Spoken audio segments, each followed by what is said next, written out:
جن لوگوں نے کفر کیا ان سے پکار کر کہہ دیا جائے گا کہ جب تم دنیا میں ایمان کی طرف بلائے جاتے تھے اور مانتے نہیں تھے تو اللہ اس سے کہیں زیادہ بیزار ہوتا تھا جس قدر تم اپنے آپ سے بیزار ہو رہے ہو۔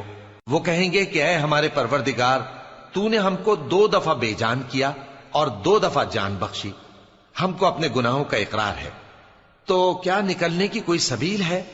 یہ اس لیے کہ جب تنہا اللہ کو پکارا جاتا تھا تو تم انکار کر دیتے تھے، اور اگر اس کے ساتھ شریک مقرر کیا جاتا تھا تو مان لیتے تھے۔ سو حکم تو اللہ ہی کا ہے جو بلند و بالا ہے، بڑا ہے۔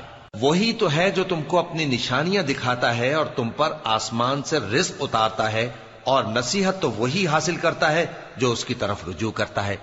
تو اللہ کی عبادت کو خالص کر کے اسی کو پکارو، اگرچہ کافر برا ہی مانے۔ وہ مالک درجات عالی اور صاحب عرش ہے، اپنے بندوں میں سے جس کو چاہتا ہے اپنے حکم سے وہی بھیجتا ہے تاکہ ملاقات کے دن سے ڈرائے۔ جس روز وہ نکل پڑیں گے ان کی کوئی چیز اللہ سے مخفی نہ رہے گی۔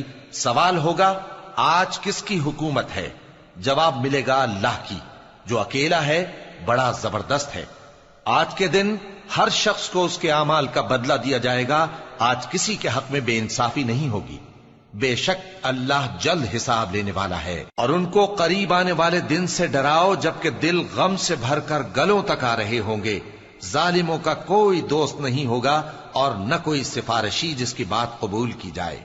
وہ آنکھوں کی خیانت کو جانتا ہے اور جو باتیں سینوں میں پوشیدہ ہیں ان کو بھی، اور اللہ سچائی کے ساتھ فیصلہ فرماتا ہے، اور جن کو یہ لوگ پکارتے ہیں وہ کچھ بھی فیصلہ نہیں کر سکتے۔ بے شک اللہ سننے والا ہے، دیکھنے والا ہے۔